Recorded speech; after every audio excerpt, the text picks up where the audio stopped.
Good afternoon, everybody. My name is Donna and I'm your host of The Edge on IC Radio.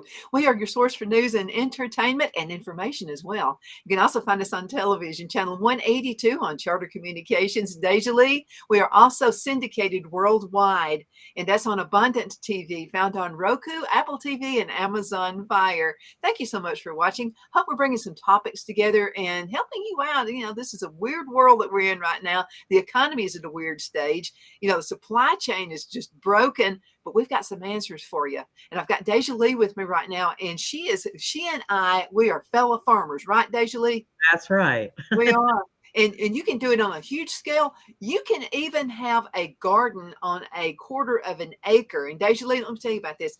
We were living in Oxford, Alabama. That's where my dad's side of the family was. And I grew up there. We moved to Geraldine in DeKalb County a little bit later in life. I was 14 when we moved here. But there was a neighbor I had in Oxford. And I'm going to say she probably had a quarter of an acre of land, and the house took up most of it. But in the back was, honest to goodness, the Garden of Eden. There was no grass. So everything was a garden spot with her. And she was constantly canning. She was always giving me, her name was Mrs. Bergdorfer, and from up north. And I'm going to tell you, this woman had a green thumb and a half.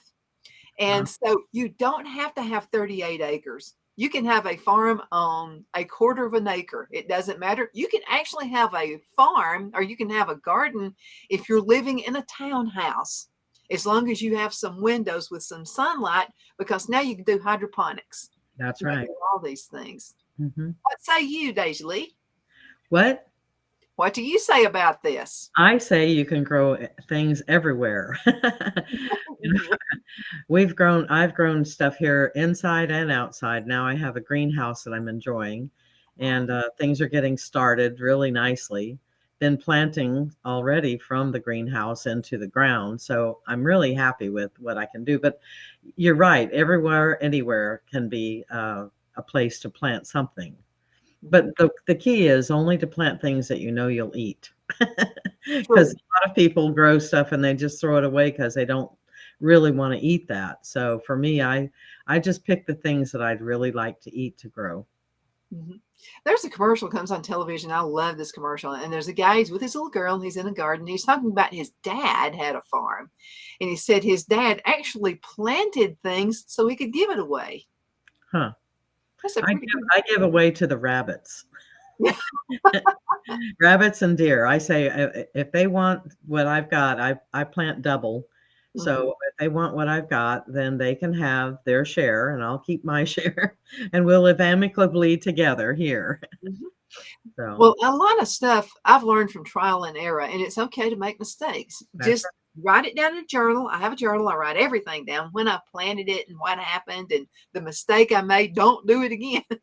Mhm. And so one of the things I have learned, because before I would plant everything on the ground, which is kind of hard to do right here where I'm at. We have rocks and it's really sandy soil. So it's hard to keep that pH balance the way it needs to be on the ground. Mhm. But what has helped me, because I had rabbits would eat everything I planted. I would Mm. wake up one morning and look, and there would be nothing but a stem. And so this is what has been working for me the past 2 years, and that's a concrete block garden. And concrete cinder blocks is what I'm talking about. But you have to get the big one. And so my for the most part, nothing is being destroyed by rabbits. I don't Mhm. know if they can't sense that it's higher, because I plant them like 2 blocks high.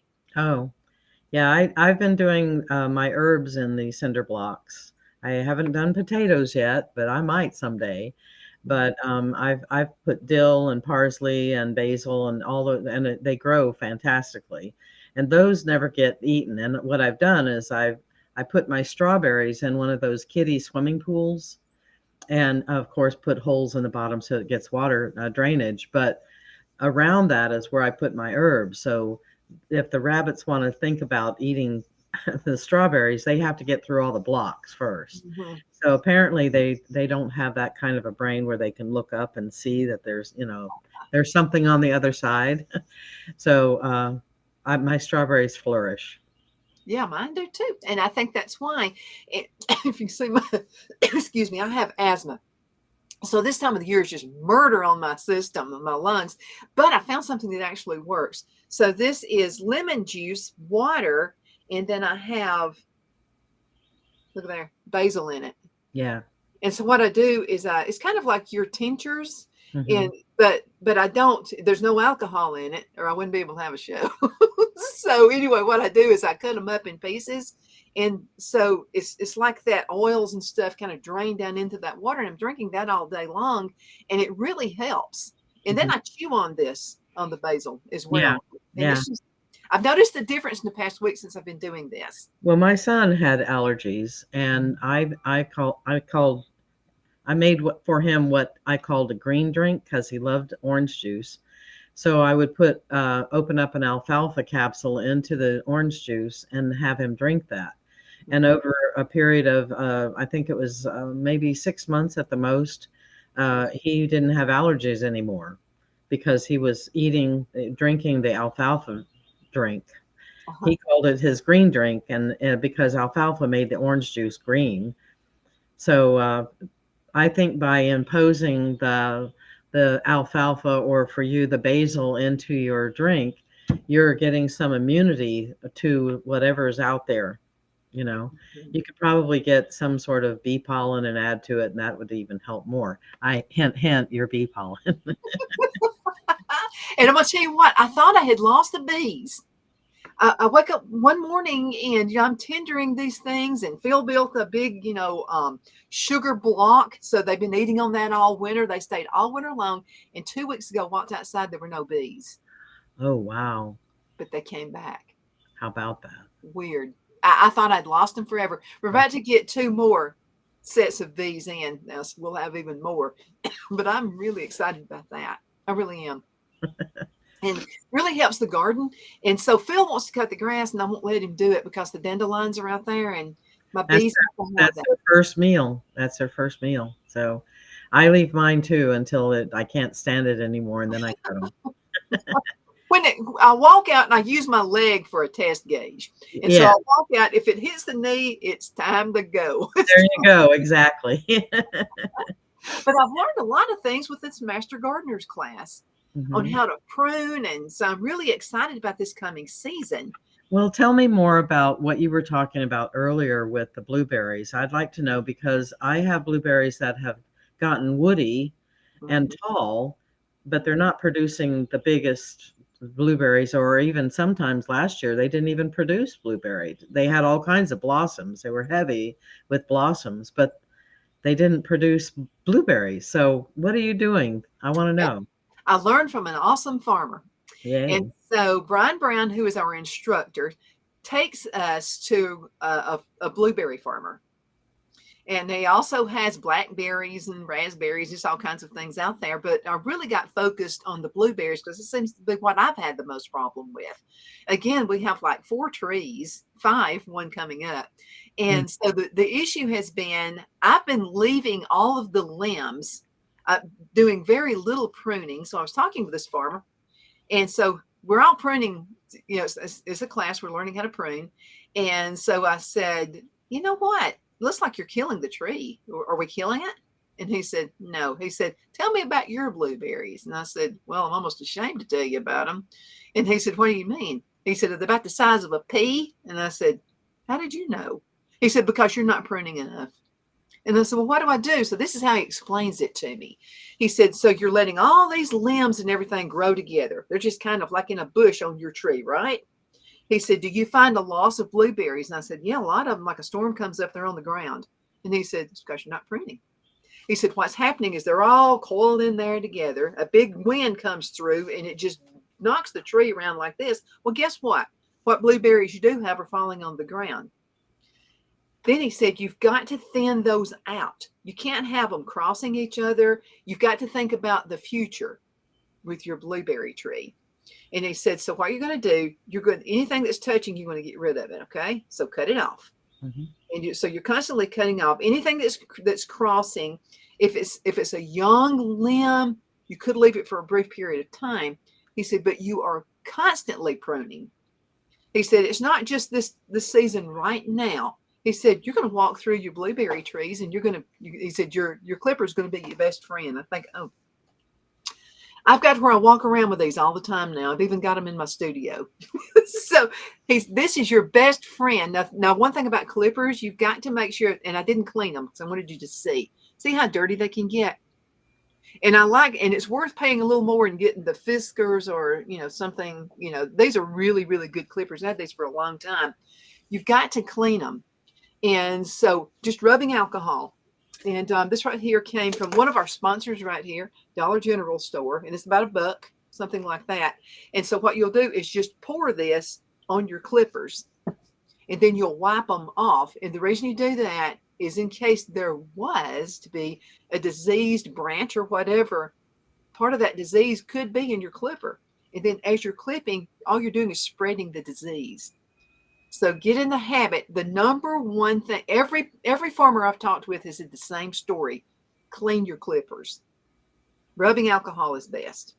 And then just wipe it off and then use it when you're ready to do that again, when you're ready to clip. So that's number one. And then getting rid of branches that cross over each other. You must do that. There needs to be an airflow. Like with a peach tree, we learned this last year with a peach tree. A peach tree has to have air coming on the inside. So when you're trimming branches, you want it to be almost like a flower. You want it to be like this. We did that, and we went from having hardly any peaches on it, and they were little bitty suckers, kind of like that. They didn't grow very much, and they were as hard as rocks, to having, I don't even know how many peaches I had when we actually did it the right way. Mm-hmm. It was just, I've had dry peaches. We've done peach jam. We've got peaches in jars. We've got peaches all over the place. And it's because of the correct pruning way. Okay. And you've got to have airflow on the inside of blueberries the same way. There has to be an airflow. So this way, and we're going to have storms. I mean, we're in Tornado Alley, right? Right. So when you've got that airflow going right here, and I'm going to turn around. So I'm walking around. Let's pretend this is my tree. So I'm walking around my tree like this. There's airflow. So even if you do have a storm and it's doing this to the tree, the branches aren't hitting each other. Thus, you're not losing any blueberries. So that's the key right there. There has to be no move. There's going to be some movement. That's just life. There's going to be some movement. And through the summer and through the season, if you see one spurted out and it's grown, it's got right here and it's hitting another one, it's hitting another branch, you need to prune him off. Okay. And it's going to make all the energy, by the way, goes into the branches you've left. You're going to have some big blueberries. Yay. That would be good. It takes forever to fill up it takes, the way it has been the past few years, if I get any, I've had pretty good run with them, but they're so little. Mm-hmm. And it takes forever to put any in a bucket. I mean, it just takes forever. So you want the big juicy ones right here, and the fruit's going to be tastier. The fruit's going to be juicier. Okay. That sounds good. That sounds good to me. I've got 4 bushes and, not to have any fruit on it last year after all the blossoms that it produced. And now you're saying that even though there are blossoms on it right now, I can go ahead and prune them? Do it now. You want to do it, but yeah, because we've still got a little bit cool. And I think God's blessed us with cool. I've been fussing about the cold weather. Is it ever going to be springtime? But see, we've been so busy with the show and with the station, what have you, haven't had a whole lot of time left, to prune those trees. So we'd really just got everything done this weekend. So we've been blessed by having a longer winter. So it's actually allowed me to have more time, and you have too. So you're going to be able to get those pruned. Okay, good. Before the end of this month. And we're probably going to have some more storms this week.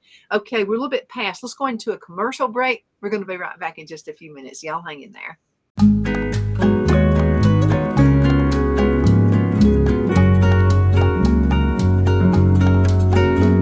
At Lamone's Mexican Restaurant, located in Henniger, Alabama, and voted Best Mexican Restaurant of DeKalb County, Alabama 2020, we're here to serve you with authentic Mexican cuisine. Order easily online by going to lamonsmex.com or call 256-657-3999 to place your order.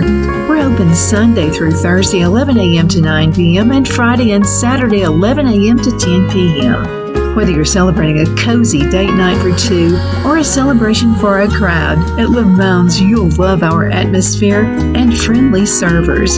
Thank you for dining with Lamone's Mexican Restaurant.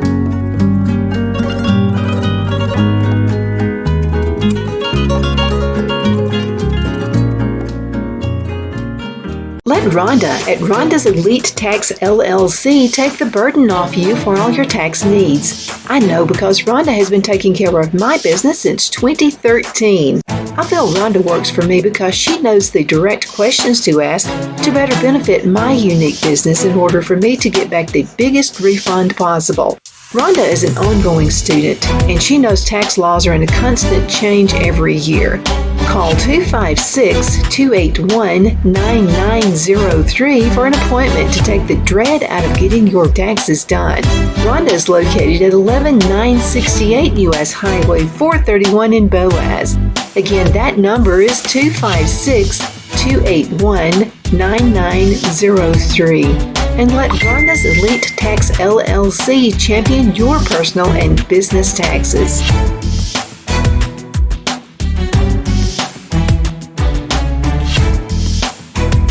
At Liberty Bank, we're all about community, whether it's to help with a charity fundraiser or help families in need. Toys at Christmas or a local football team, we're here for you. You see, we realize the importance of family. Sometimes it's to build a new home or necessary home repairs. We're here for you. If you like the feel of a small town bank with all the conveniences of a big city bank, we're here to serve you. You will find us at any of our convenient locations in DeKalb, Marshall, Etowah, and Blount counties in North Alabama. You can call and speak with any of our friendly staff at 256-659-2175 or check us out on the web at libertybankal.com. And thank you for your support of our community. Member FDIC Equal Housing Lender.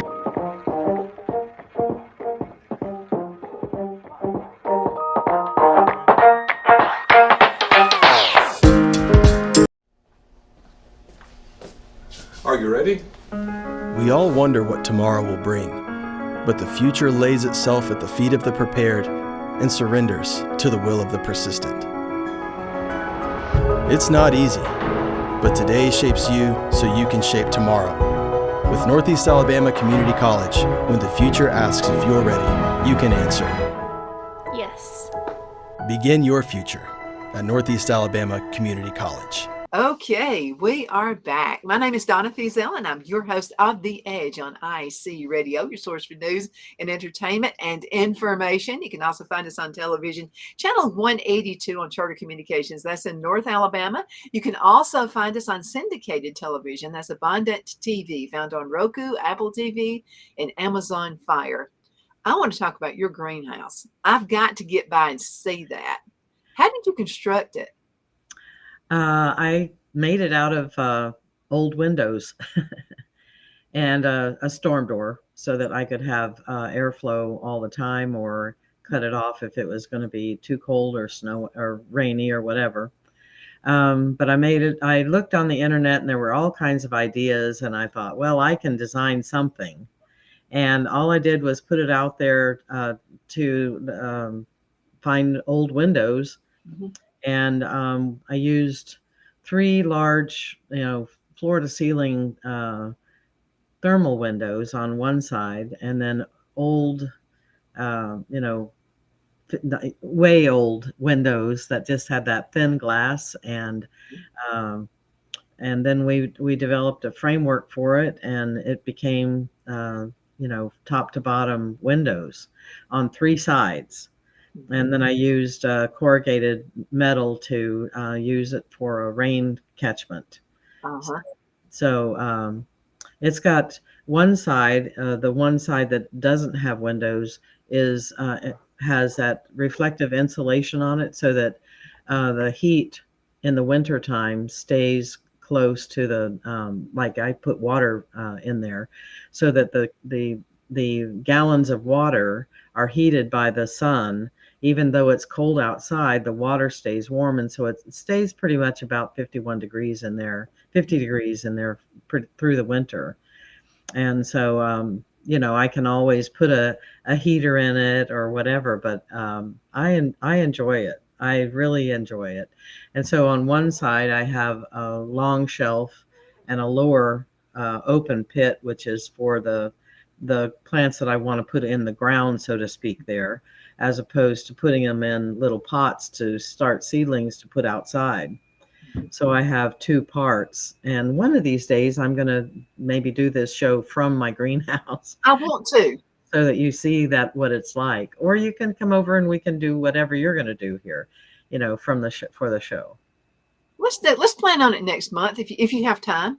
Okay, I'm sure I will. You got to get me, a date. We'll do that after the show. We'll get it figured Yeah, out. yeah.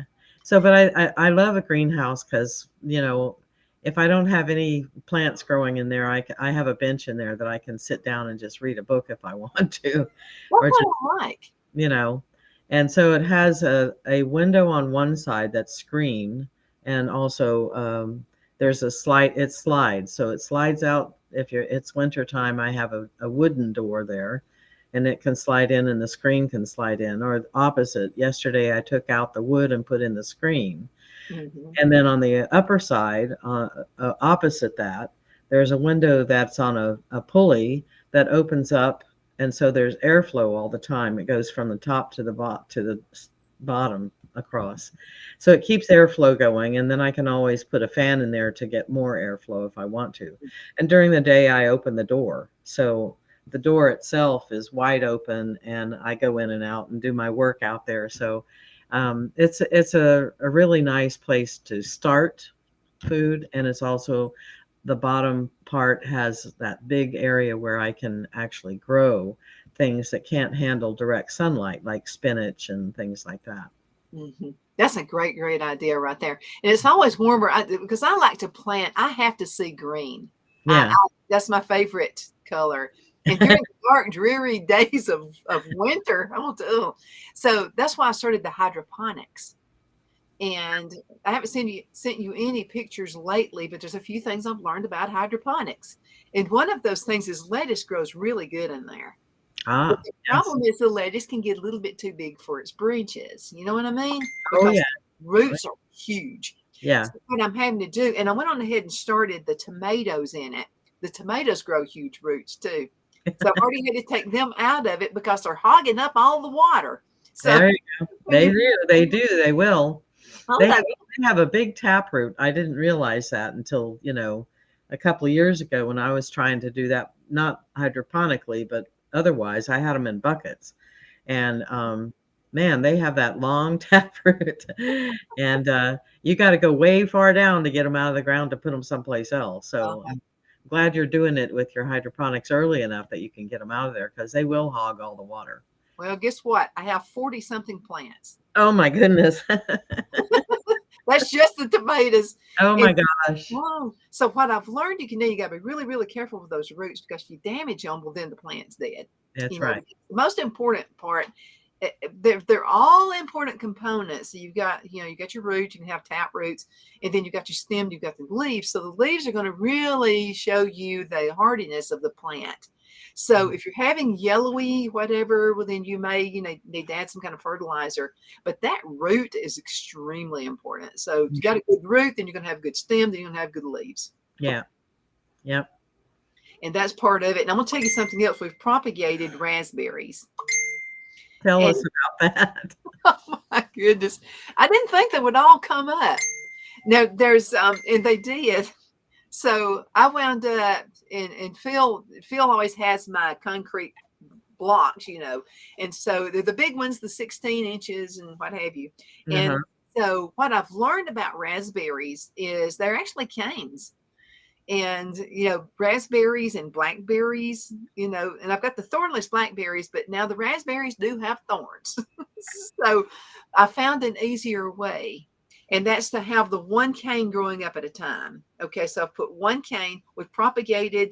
I planted 44. I guess we're going to have a raspberry farm this year. And so I've propagated and put one in each of the holes of the cinder blocks. So I've got 44 total, and I've got enough for 44 more. I'll probably be doing that this afternoon. when I get through taping the shows. You have leather gloves. Yes, I do. I got some good gloves. Actually, I have 2 sets of gloves that are leather that I actually use in beekeeping. And so they're just right. I mean, they are just Or welding. right. And so it was just right for that. So propagated. Now there's and I forgot the name of it. It comes in a little, you can find it at the farmer's mart or at the co-op. I meant it's co-op. And probably get it at Walmart or Lowe's as well. But it's a root. You use just a little, it's just a little tiny thing right here, and kind of like a little cosmetic jar. Something that looks something like that, but it's round, kind of like that. And what you do is just a tiny bit. You dip a part of the root into this compound, and then you take it off, and then you put that into the dirt. Yeah, and I do.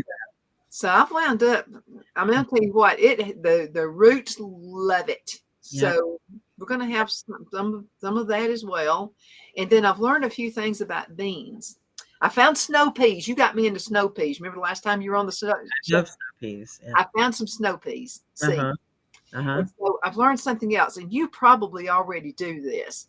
But before you get them ready to plant, I get paper towels and I moisten them. And then I've got a little spray bottle with water. I spritz them every day. And so what you do is put the seeds on the paper towel, and then you want to fold it over and put your label so you can remember what it was. I'm doing this with sunflower seeds as well. And so then I'm putting it inside plastic, and I'm already seeing little roots come out of those. And I only planted them 3 days ago. So I'm going to do that with the beans too. Now I tried the hydroponics with the beans. Out of 10 seeds, only one's going to come up. But I think one gets a good sprout, and he hogs all the water. So the rest Well, what I learned about beans is that you take a small piece of very fine sandpaper, and where the root will come up, you sandpaper that a little bit just so that it will have its space to do it. And then you don't have to go through the paper towel thing. You can, but I put them directly into a tiny, small pot like that. And within a few days, they're up and ready to, start getting leaves on them. So that's how I do it, because somebody told me how to do that. You're learning, I'm learning, or sharing information, and I love it. Oh, always. Can you believe we only have a minute and a half left? Oh my goodness. What would you like to share? I know you've had a lot of successes in gardening, and I feed off of you. I don't know if you know that, but I do. I've learned a lot from you. What would you like to tell the folks before we go? A little bit over a minute left. Just that, for me, green, new growth is a symbol for me. I look at it as part of my spiritual life, all the connection with the earth that I can get. And that green gives me hope that there's new life coming, that there's new nurturing coming, and that my life can be filled with that if I focus on that. And that's what I want to focus on, is the newness of life every day, and focus in the moment on loving that particular life. And real quick, you're also an author and a speaker. What is your website? Dejoly.com. Spell that for us. Dejoly. That's a beautiful name. Beautiful name. Dejoly, thank you so much for being on the show. It's always a pleasure. Thank you. You're welcome. You're welcome. And thank you for watching. If you have any other suggestions for shows, please send those. I'll have to tell you, Dejoly, everybody is absolutely loving the gardening shows. So we'll keep more of that coming for you as well. We talked about relationships just a few days ago. So the difference between men and women, there's a big difference between us all. I'm just telling you. That's right. Anyway, thank you so much for watching. And thank you, Dejoly. Love you bunches. Love you. Bye-bye. We'll see you later. Bye-bye, everybody. We'll see you in just a few minutes with another awesome guest.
afternoon. My name is Donna Fiesel, and I'm your host of The Edge on IAC Radio, your source for news and entertainment.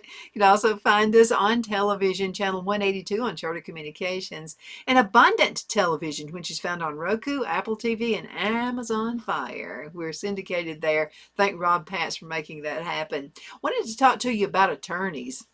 Ooh, that's kind of a scary subject, isn't it? So Attorney Jeff McCurdy is our attorney, and he also is one of our sponsors here for the show. I've got all of his information right there. You can call him at 256-996-8701. He's a good guy. I'm going to tell you what. He has been in the public life for a long time, has been just all out there helping folks from all over this area. You know, he used to be in Fort Payne, Alabama. He moved to Henniger. And so I think this has been a really good move for him because, first of all, local access is really easy to get to. I mean, I have to stop at every red light in town. So you just go up 75 like you're heading north, and you'll be on the left-hand side before you get to Lamone's Mexican Restaurant, which is another reason you want to go up into Henniger, Alabama. It's well worth the drive. Go see Jeff for any kind of legal issue, and then run up the street and have some great lunch. They got great lunch specials down there. Also at Lamone's Mexican Restaurant. Now I'm going to talk to you about having an attorney. You know, a lot of folks say, well, you know, I don't need an attorney. You need to have one that you don't pay him a monthly fee or anything like that. But you need to know about this guy right here, Jeff McCurdy. You can use him for all sorts of things. So let's go ahead and explain this. First of all, family law can be complicated. You know, lots of families don't get along with each other. And then when the person who kind of holds the family together, it could be like the grandfather or the grandmother or someone like that. When they pass away, wow, the whole family goes into disarray. So let's talk about this for a few minutes. They can actually, Jeff McCurdy, he can provide you with the guidance that you need to make informed decisions, okay? He's dealt with family law for a really long time, and he can tell you what might happen. That's why you need Jeff, okay? They'll be able to assist you throughout each stage of the legal process. He knows it, and advocate on your behalf so you're aware of all the options available for a resolution. Now, when hiring a family lawyer, it's important to search for an individual who does have the experience handling similar cases like yours, or someone who has worked on complex cases before. There are many reasons you need a family lawyer. A will could be one reason. If you're selling property, you got to have somebody like Jeff who knows what they're doing. And he knows all about real estate too, by the way. He's not a realtor, but his dad has been in the real estate business for a really long time. So if he needs an answer for a situation, he usually goes to his dad when it comes to that, because his dad's been in real estate a really long time. Okay, family lawyers have exclusive knowledge of state laws. They most certainly do. They can tell you what to do. There are many benefits associated with working with a family attorney if they have extensive knowledge of state laws regarding child custody issues, divorce proceedings, paternity claims, because this is the kind of information that cannot be found online. And you got to be careful with finding legal advice online, for goodness sakes. You never know who wrote that. They probably haven't had the training Jeff McCurdy has. A local lawyer should specialize in these types of matters. Otherwise, they might not know how different jurisdictions within their state handles family law issues. And he is absolutely a good one. He served on the board of directors at several things. He helps with every charity that I know of in town. You know, that's the good thing about Jeff McCurdy. Okay, now number 3, let's talk about this. Family law attorneys keep up with legislative changes. So he's been in politics. So that's another reason you want to know him. He knows how the Montgomery system works. He does. You got to talk to Jeff. They know the latest developments in family law when they're aware of new legislation that could impact you. Now, if you're going through a divorce, again, child custody battle, or other legal family matters, it's important to work with someone who's up to date on the current laws, because we all know laws change. I mean, they constantly change. So they keep up with the changes in case law so they can handle your matter based on what has been decided by judges, rather than relying upon outdated information from multiple sources, which could be incomplete or inaccurate. Another reason you may really want to think about Jeff too, if you're trying to be an armchair attorney, it's just not going to work. Okay, because this is something I definitely know for sure. You may type in your search engine, Alabama law based on child custody cases. It could be somebody who was from New York wrote that article, and it just happens to pull up Alabama. So be really, really careful, because Alabama laws are going to be different from New York laws. California laws, that's another booger right there, okay? So be really careful with the information digging up off of the internet, because again, may not work in Alabama law. So be super careful.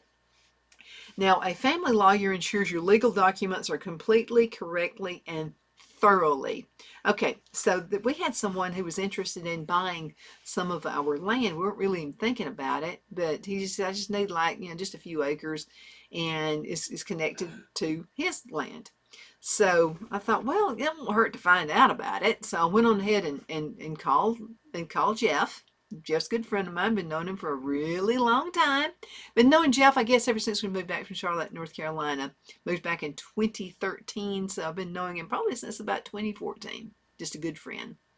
And so, and by the way, he's a conservative. You want a conservative attorney, okay? That's another reason you need to use Jeff. Okay, so anyway, the situation comes up, and I really didn't know how this whole thing worked. And so he gave me the ins and outs of selling property and what I needed to know about that. Things I hadn't even thought of before.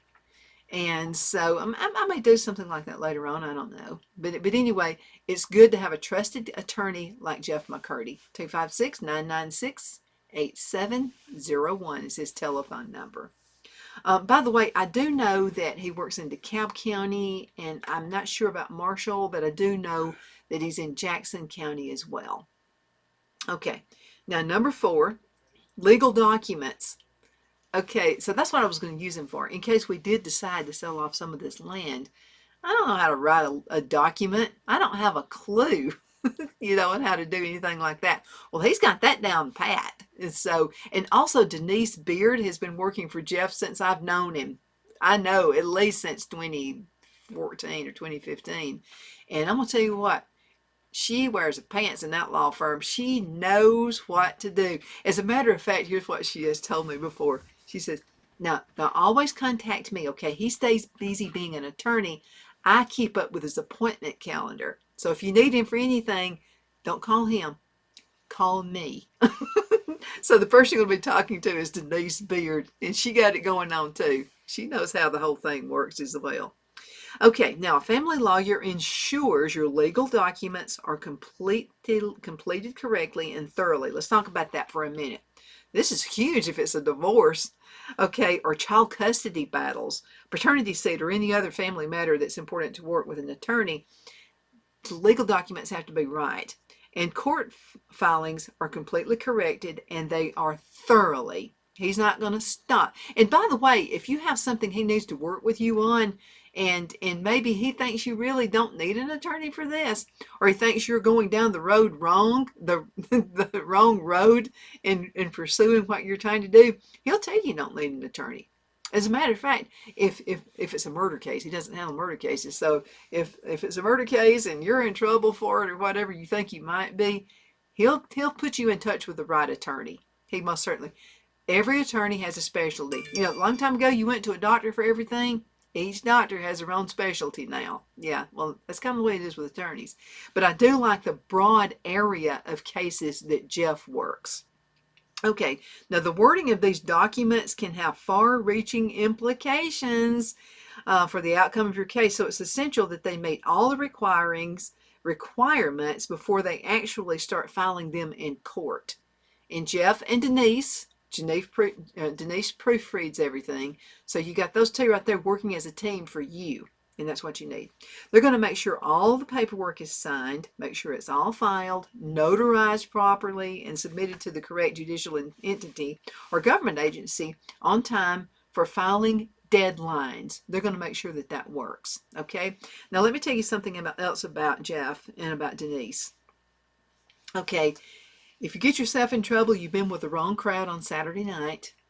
And maybe you're doing nothing, but you're in with the wrong crowd. And so the cops go in there and they put all of you into jail. He's not going to look down on you. Now, he might say you shouldn't have been hanging around with the wrong crowd, something like that. but he's not going to look down on you. He's just not that kind of a guy. His whole thing is getting everything done on a timely basis and getting it done right. Okay, so that's Mr. Jeff McCurdy. So don't worry like, oh boy, I was hanging out with the wrong crowd. I wasn't even drinking and they were. Okay, he's not going to scold you. And he'll just get with you and he'll talk with you about doing things the right way. Okay. All right. Number 5. So we got 10 of these. So we got number 5. Family law attorneys have experience taking cases to trial and negotiating settlements. Let's talk about that for a few minutes. You need someone who is used to working in the courtroom so that they can properly prepare your case for any possible outcome.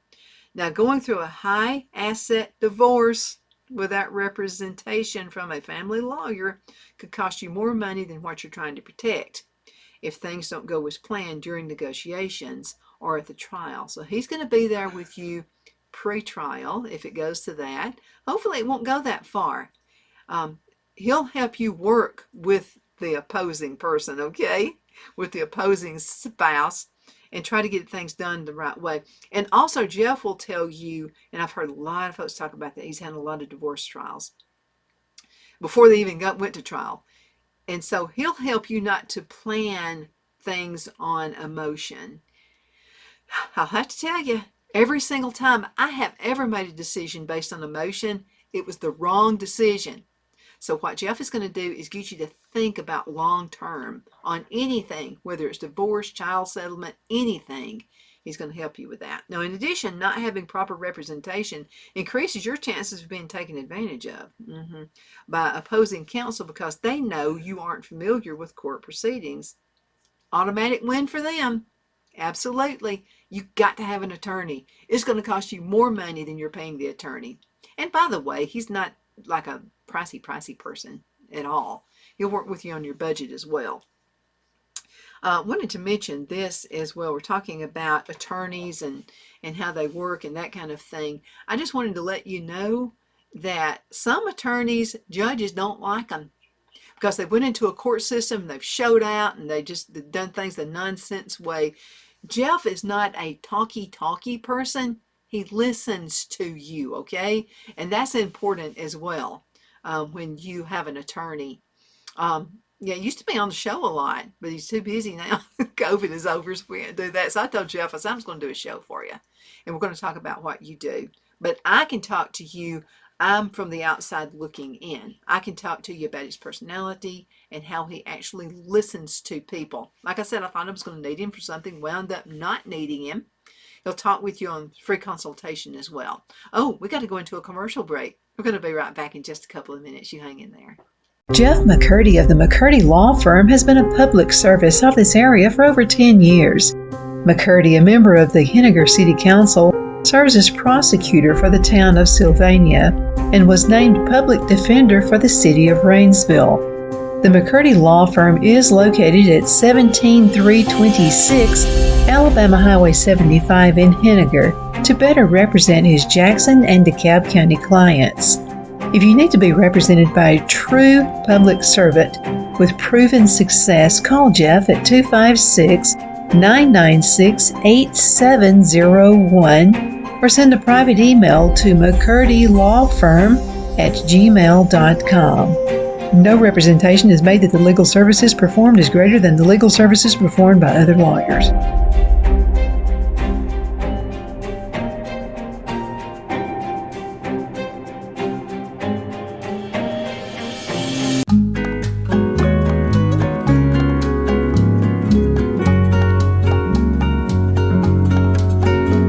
At Lamone's Mexican Restaurant, located in Henniger, Alabama, and voted Best Mexican Restaurant of DeKalb County, Alabama 2020, we're here to serve you with authentic Mexican cuisine. Order easily online by going to lamonsmex.com or call 256-657-3999 to place your order.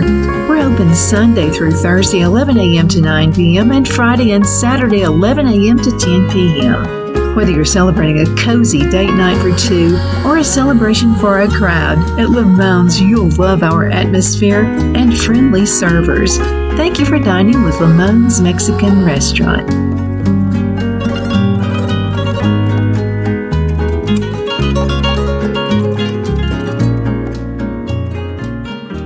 Rhonda at Rhonda's Elite Tax LLC take the burden off you for all your tax needs. I know because Rhonda has been taking care of my business since 2013. I feel Rhonda works for me because she knows the direct questions to ask to better benefit my unique business in order for me to get back the biggest refund possible.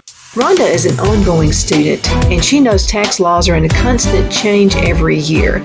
Call 256-281-9903 for an appointment to take the dread out of getting your taxes done. Rhonda is located at 11968 U.S. Highway 431 in Boaz. Again, that number is 256-281-9903. And let Rhonda's Elite Tax LLC champion your personal and business taxes.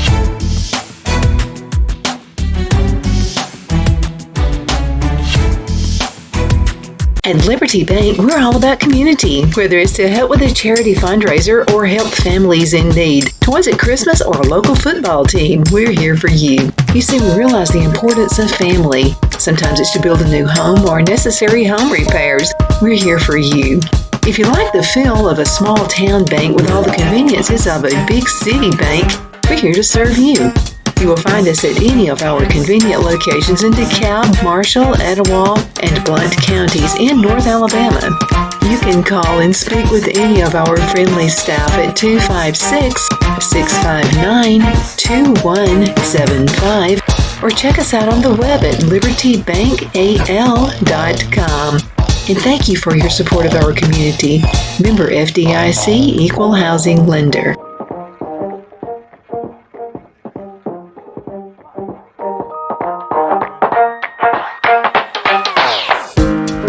Okay, we are back. My name is Donna and I am your host of The Edge on IC Radio and Christ Radio. We're your source for news and entertainment.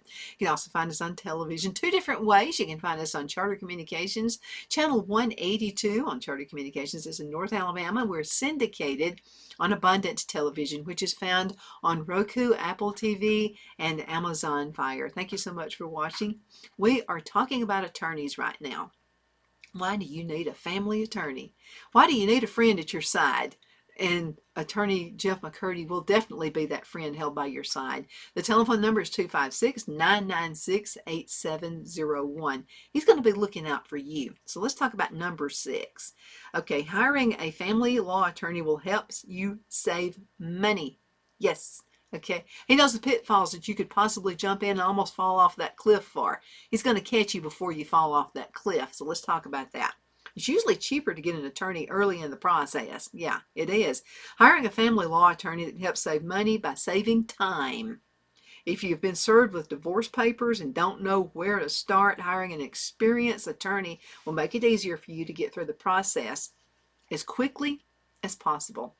And also, Jeff, again, is going to teach you how to make decisions based on not using emotion, okay? You're all fired up and you're all mad and I'm ready to go kick some rear and all that kind of stuff. He's going to help you to settle down and simmer yourself, okay? So you don't get into trouble. Now, there are other attorneys just like Jeff McCurdy all over this country. And so those are the ones you want to seek out. You want to find someone who's been in public service before. Someone who has a good reputation with the judges. You don't want somebody up there representing you that the judges cannot stand to have around because they want to make a big drama out of everything. Jeff's not going to make a big drama. He's level-headed. He's going to sit down. He's going to talk with you. And he's going to tell you the brass taxes. He's going to tell you exactly how it is. Okay? And possible outcomes for any situation. Absolutely. In some cases, hiring a family attorney may prevent legal costs from rising if your former spouse decides they would like their own representation later on down the road during negotiations or mediation sessions. So let me tell you what happened to me. I got a divorce a long time ago. Now, Phil and I have been married almost 30 years. And so my parents went through this really rough, it was like a really bad divorce. It was terrible. We ended up giving almost everything to the attorneys that they used. It was that nasty. So I'm getting a divorce. I decided not to go down that road. And we had been actually living apart for about a year, a little bit over a year. And nobody knew it. We just, We just lived in two separate houses. So I go to an attorney, and so I asked this guy, I said, just what if? I said, what if a couple decides they want to use the same attorney? They've already made the law. They know they don't want to go through a nasty divorce. We both had a son together. Didn't want to make it nasty on him. Kids they're the ones who take the brunt of these nasty divorces. So we got together and we talked about, dividing everything up. I already had my own house anyway, and he already had his own house. And so we had a list of all the things we were going to keep each other. And so the whole divorce cost $300. And now that was a long time ago now, like 30 something years ago. Now it would probably be a little bit more than that. But see if you can work something like that out with Jeff. I'm sure he would love to do that. But now you got to be able to work with him, okay? You can't go to changing your mind back and forth. And remember, every time you change your mind on something before you get to Jeff, it's going to cost you money. That's just the brass tacks. That's just the way it is. So anyway, my ex and I went to the same attorney and didn't destroy our son. Go to the same guy, cost $300. That's all it was. Because we got together and we decided to reason this thing out. That's what I suggest you do. And you can go to Jeff for a simple divorce. You decide to have everything worked out, and he doesn't have that much work to do, so it's not going to cost you near as much money. And probably in a case like that, Denise is going to do a whole lot of it. So she'll get everything typed up and ready for Jeff to proofread. Now, Jeff will make both of you understand, okay, there'll be no fighting, no getting, don't do any of that stuff. Be level-headed, get the emotions out of the way. That's one thing he's going to talk to you about. Okay, now let's see. I think we got that part. Let's talk about number 7. I got to get with it. You can avoid bullying by hiring a family lawyer. Who likes a bully anyway? So let's talk about this. One of the top reasons to hire a family lawyer is legal protection. If dealing with someone who has knowledge and experience in law, it will make it very difficult for them to bully or manipulate you because they know that any misstep they make can lead to serious consequences like losing their case. Who wants to lose a case? Or even going behind bars. This means that if your spouse files false allegations against you, an experienced attorney can help you prove you're innocent and protect your rights as well as those of your children. Now, an experienced family lawyer knows what options are available under the existing law, such as child custody modifications, visitation schedules, and parenting plans, that he or she can provide all possible solutions depending on each individual's circumstances, which might not always involve filing lawsuits. So let me tell you what happened. I used Jeff it was a personal reason, as a family member who is actually spreading lies. Yeah, everybody's got that family member who does that. You've always got somebody who's a narcissist in the family, and we got one. Okay, and it's ever since we moved back from Charlotte, North Carolina. She's relentless, will not shut up, just keeps on and on and on. So this is what I was talking with Jeff about that. And so Jeff said, okay, I want you to keep emotion out of it. I know what you want to do. He said, but you're classier than that. And it helped me to see a few things, because I was getting ready to go whoop some rear, you know what I mean? Jeff helped me think about this thing as a level head, okay? And so it wound up not getting, and she still does. Some people have just made that way, they're narcissists. But Jeff helped me to see it for the way it is. And he said, you just keep being your classy self, and you just let her be. She's going to ruin her own self. And I think she already has. He said, you just keep the level head. You just do that. You be you. And let the jealousy keep going at it. And all it boils down to is jealousy. And he said, you just keep being level-headed about all this kind of stuff, and it's going to work its way out. I'm glad to having a friend who's an attorney like this. Jeff McCurdy is. He's one of my best friends. The telephone number is 256-996-8701. 256-997-8701. It's really neat to have somebody like that by your side. It really is. Who knows the legal world and who takes the dramatics out of it and lets you know the legal aspects of everything. It's a neat guy. Okay. Ooh, I got to hurry. Family lawyers know how to negotiate settlements. This guy does. He really does. When it comes to negotiating, family lawyers are better at knowing what is fair and how best to represent you. Now, the other party may have an attorney as well, but they all want a quick settlement. Yeah. Have you seen some of those on television? Your lawyer will fight for your rights in court if necessary. Not only that, he or she will likely deal with these cases before. They've done it before, so they know how similar cases were resolved by judges in the past, which make negotiations easier. And again, Jeff has a great reputation with the judges. I used to know a judge in Anniston, and I'm going to tell you what, there are some attorneys will just, I don't know if they want to be, dramatic or what it is, but I remember I'm a friend with this judge in Anniston. Neat guy. And I'm just going to tell you what, some attorneys just irritated him to no end. You don't want to be that attorney. Okay, you think you're being Mr. Big or Mrs. Big, whatever, but if you irritate the judge, that's not a good place to be in. Jeff McCurdy, again, has the respect of the judges in this area. So that's another reason you want to use Jeff. Okay, now let's talk about the last one right here. Okay, this is family lawyers know how to present your case, and that's all part of it too. Now, family lawyers know how to present your case in the best light possible. They have experience going over cases and presenting them in a way that will make you look as good as possible, given the situation at hand. Now, the family law attorney knows all the tools needed to reach a positive outcome for their client. That's why it's important to hire an experienced attorney whenever dealing with family issues such as custody battles or divorce proceedings. That's really neat. You got to know that. Your future could be on the line when hiring a family attorney. Therefore, choose wisely. Okay, when you're looking for someone to help guide you through this difficult process, it's crucial to hire an experienced individual who has successfully handled similar cases like yours. As a matter of fact, that'd be a good question to ask Jeff. Hey, Jeff, have you ever handled a case like this before, and what was the outcome? He'll tell you. Okay, and knows how state laws apply in these situations, because if it's not done properly, got to go by the state laws, okay? You can't get in there and try to invent the wheel when it's already been invented, okay?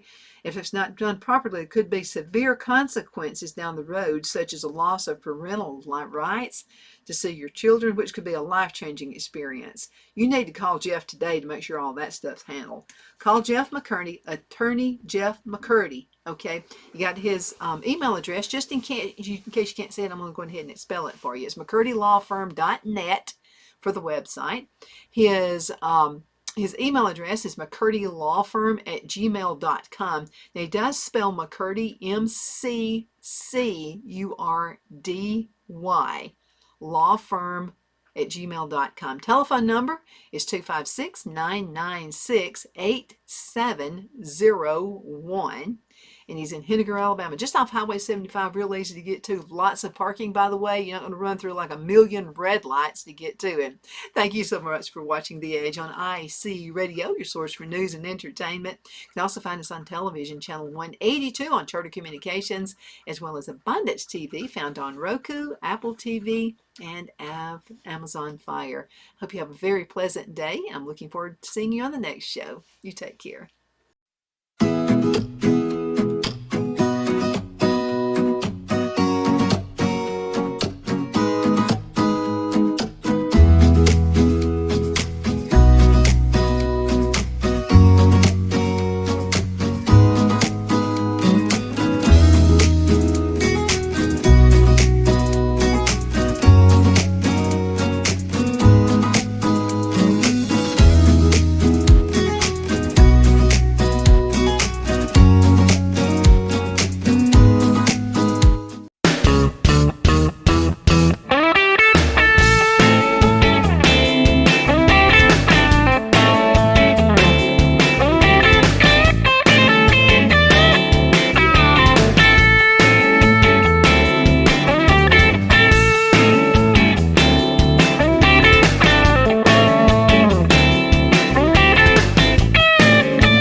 afternoon, everybody. My name is Donna Fiesel, and I'm your host of The Edge on IC Radio, your source for news and entertainment. You can also find us on television, channel 182 on Charter Communications, and Abundant TV. We're syndicated on Roku, Apple TV, and Amazon Fire. Again, thank you so much for being with us today. Hope you get some really good information, and this is all about buying local.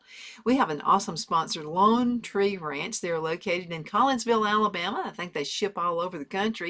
Don and Judy Hunton, actually the pastor of the Cowboy Church we go to, and the telephone number there is 256-523-6462. Get in contact with them about your meat products. They raise beef, and this is where Phil and I buy all of our beef. We have the freezer full. You can buy a whole cow if you'd like to do that, or half. Go in with a friend if you'd like to have a quarter, and they'll take care of all of that stuff for you too. Process, they take care of that for you as well. I'm going to talk to you about 12 things that you should know to save money and time from buying your beef or maybe even your hog local. So let's talk about that. It can save you a whole lot of money and time in the long run. I'll have to tell you about the folks here at Lone Tree Ranch. We bought our beef working on almost a year ago. Still good. Never had that kind of quality beef from the grocery store before. And I know my granddad used to raise, we're living on the farm where he used to raise cattle. And all of our beef always seemed to be, it just lasted longer. There was something about, we knew what was fed to the cows and to his pigs and to his chickens and what have you. So it's really important to buy local. And then another thing, the supply chain is just, we don't know what to expect. I'd rather buy local from Lone Tree Ranch.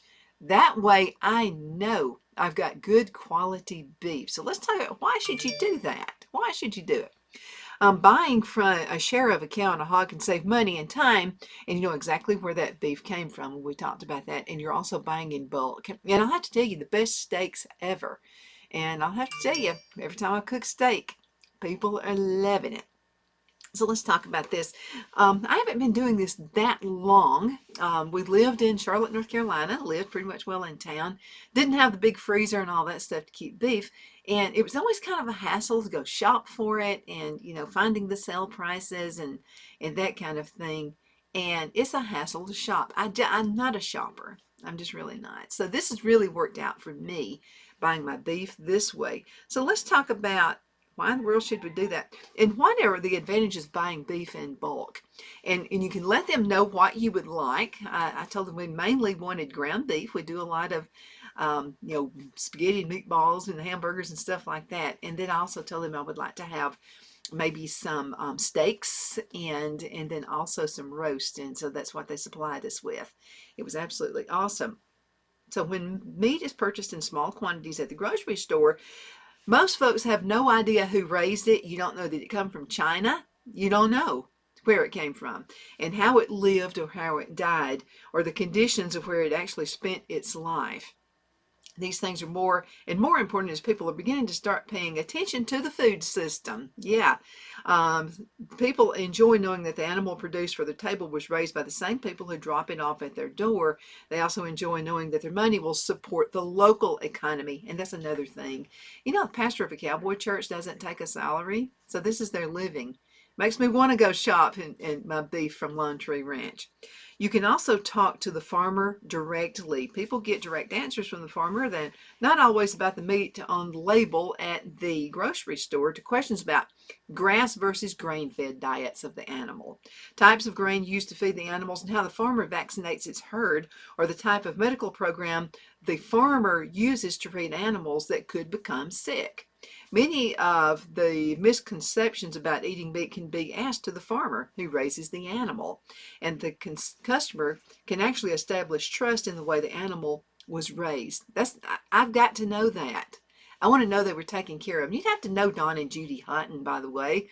Such sweet people. You know, they're kind to their animals. You always have meat on hand is another reason you want to buy in bulk. You can't beat the convenience of having so much in the freezer, and when you want to make a meal, you've got a main ingredient on hand, and it's right there. Absolutely. It's just the quality is just so much better. Now, what are the downsides to buying bulk meat? Maybe you need extra space. Even sharing a quarter cow or hog with another family can mean a lot of meat. If you have a small freezer and it's already packed, buying in bulk may not be right for you. It is an upfront investment. You pay for 6 to 12 months of meat all at once, and some families don't have the budget for a one-time payment. That inventory is so valuable, some families actually add the freezer and contents to their homeowner's insurance plan. I think that's a great idea. Bulk meat stash is the first thing that you always think of when the power goes out. But there are things that you should know about that. Your freezer is going to be okay for hours. Just don't keep opening and shutting the lid, okay? So you'll be okay. You won't know the exact price when ordering because the retail weight is so different from the live weight. It's different. And you won't have an exact figure when you place your order, but the farmer should be able to give you kind of a ballpark. And I know Don and Judy will work with you on that. You get a lot of different cuts. This is either an upside or a downside. It's an upside for us, depending on how you like to cook. If you only want to cook certain cuts, like boneless pork chops, or a specific kind of steak, then maybe bulk meat's not for you. But when you buy a portion of a whole animal, you get lots of different cuts, some of which you may not be familiar with. A few folks were disappointed when denied a pig because they wanted all bacon. You may need to Google how to prepare new to your cuts of meat, or better yet, ask the farmer directly. That's the neat thing about Donna and Judy. I just ask, well, this is a cut I'm not used to. How should I cook it? That's all you got to do. That's your local person right there. And they're going to have lots of good ideas and tips on hand as well. Let me tell you something about cooking a steak. A lot of folks say, well, I don't want to do that because I really don't want to put that kind of money in and maybe ruin the steaks. I mean, you got to know what you're doing when you're cooking steak, right? I got easy. This is so easy. Yesterday, we had cube steak. So Mother came over to the house and I cooked Sunday dinner. And there it was, cube steak. Let me tell you how I did it. And I cook all the steaks the exact same way. I like my iron skillet, okay? So I put just a little bit of grease, just a couple of tablespoons of vegetable oil in there and let it get hot. And then I went on ahead and you know what? I didn't even beat the chopped steak. I don't even beat my steaks either. So it's this easy. A lot of folks say, well, you got to get that hammer. You got to hammer it. No, you don't. Let me tell you what you do.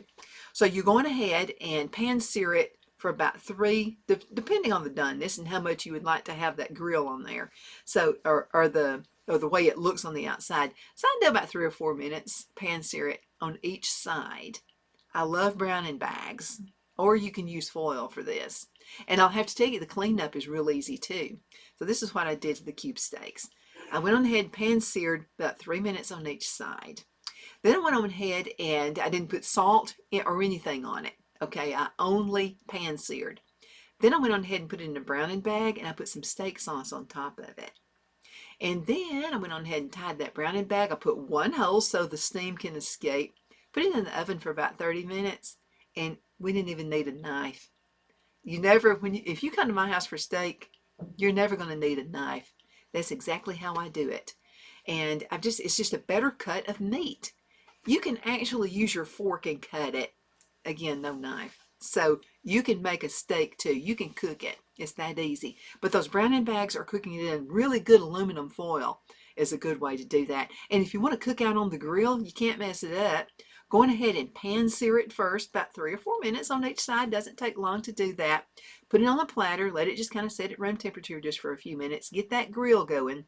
Going ahead and put those steaks on the grill, depending on your doneness. And by the way, I cook mine all the way through. I can take a little pink, but I'd rather have it mostly done. And even, sometimes you go out to eat and you get a steak and you say, I want it well done. You kind of have like practically a chainsaw to cut it. Not with this beef, and not if you'll do it exactly the way I said to do it. It's going to be really, really good and tasty. Okay, now how much meat should I order? The farmer should be able to tell you roughly how many pounds of beef that you'll get in a quarter or a half share. For us, we typically get about a quarter of a cow, and I've not done the hog yet. When they start raising hogs, if they ever do, I'm going to get my hog meat from them too. That gives us about enough to last many months, and we actually split the cost. Actually, a friend kind of reneged on me just a little bit. She was supposed to buy a quarter of that, and I wound up with a half a cow But that's okay. I got plenty of room. And again, it's that I don't have to shop for beef for over a year. It's been almost a year. We still have plenty of beef. And you know how when you buy ground beef from the grocery store, if you don't hurry up and use that up within just a couple of months, it has this weird smell to it.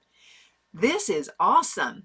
I can get, again, this ground beef that's been in my freezer for a year almost.